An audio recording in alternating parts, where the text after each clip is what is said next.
अली सैयद मस्जिद में नमाज़ पढ़ने के लिए गए थे। अच्छा। वो गुनाह करे क्या उन्होंने? वो मस्जिद में इसलिए जाते क्या पत्थर चोट करने के लिए? बाहर पत्थर चोट हो रही है, वो मस्जिद में करेंगे क्या? मस्जिद में करेंगे वो लोग बाहर है, और जो नहीं करेंगे वो अंदर है। ये किसने कहा? ये फिर गुनाह हो रहा है हमारे पे। ये मासूम बच्चे कौन करेंगे उनका परवरिश? सब इधर से उधर तक भी कर रहे हैं, तो मासूम वो बच्चे को कहते माँ बाप कहाँ से माँ कहाँ से लाएंगी? बाप नहीं है तो सब पर्दे में रहते। हम लोग हम करेंगे कि ये काम बाहर जाकर औलाद के लिए हम कमाने वाले हैं सब। रमज़ान के ये रमज़ान में जो है वो जल्दी से जामीन करा दो सरसी रिक्वेस्ट है, ताकि हमारी अच्छे से ईद लगा सके। बच्चों के बच्चे बार बार रो रहे हैं अब्बू के लिए, सबके मासूम बच्चे रो रहे हैं। सबके रोजे रख कर ये गुनाह करेंगे क्या हमारे लोग?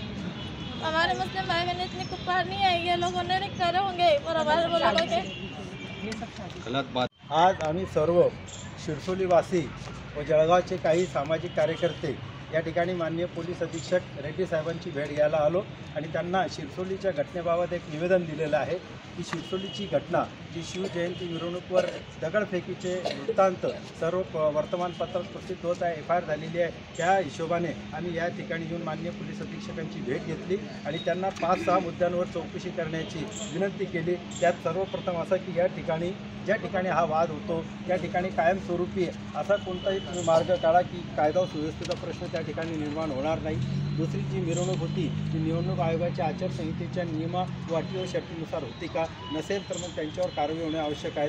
तिसरा महत्त्वाचा मुद्दा हा आहे की प्रार्थना स्थळावर DJ जो जोरजोराने वाजवणे, गाणे वाजवणे, तरुणांच्या हाती तलवार घेऊन नाच गाणे करणे याची सुद्धा चौकशी होणे अत्यंत आवश्यक आहे।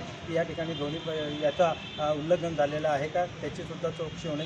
मिरवणुकीदरम्यान प्रार्थना स्थळावर समुदायाने जो CCTV लावलेला होता तो CCTV कोणत्या तरी इतर माणसांनी तोडून तो काढून घेतलेला आहे। त्या ठिकाणी हे चित्रीकरण होऊ नये म्हणून त्याचीसुद्धा इन्क्वायरी व्हावी, कारण की MIDC पोलीस स्टेशनने तो CCTVचा बॅकअप जमा केलेला आहे। त्या बॅकअपवरून संपूर्ण अहवाल तुमच्यासमोर येईल, त्यामुळे त्याच्यावरून चौकशी व्हावी। आणि सर्वात महत्त्वाचं की FIRवरून ज्या व्यक्तीने दगड केला आहे त्या व्यक्तीच्या नावाने स्पष्टपणे जर FIR आहे आणि एकच दगड लागलेला आहे, त्याच्यात गंभीर स्वरूपाची दुखापत नसताना 307 सारखा गंभीर स्वरूपाचं भादवी लावण्यात आलेला आहे, तो त्याचा फेरविचार व्हावा, जेणेकरून याच्यातून मुलांची लवकरात लवकर सुटका होईल व मुलं आपली रमजान पवित्र सण जो अत्यंत शेवटच्या अशा क्षणात आलेला आहे त्यांची तरावीची नमाज आणि त्यांची ताकराती होतील आणि ईदसुद्धा साजरी करण्यात येईल। अशा या 6 मागण्या आम्ही माननीय पोलीस अधीक्षकांना दिलेल्या आहेत आणि साहेबांनी आम्हाला आश्वासित केलेलं आहे की निश्चितच या मागण्यात आम्ही विचार करू आणि शांतता कशी अबाधित राखता येईल आणि निष्पाप लोक कसे बाहेर काढता येईल याचा आम्ही गांभीर्याने विचार करू, असं त्यांनी या ठिकाणी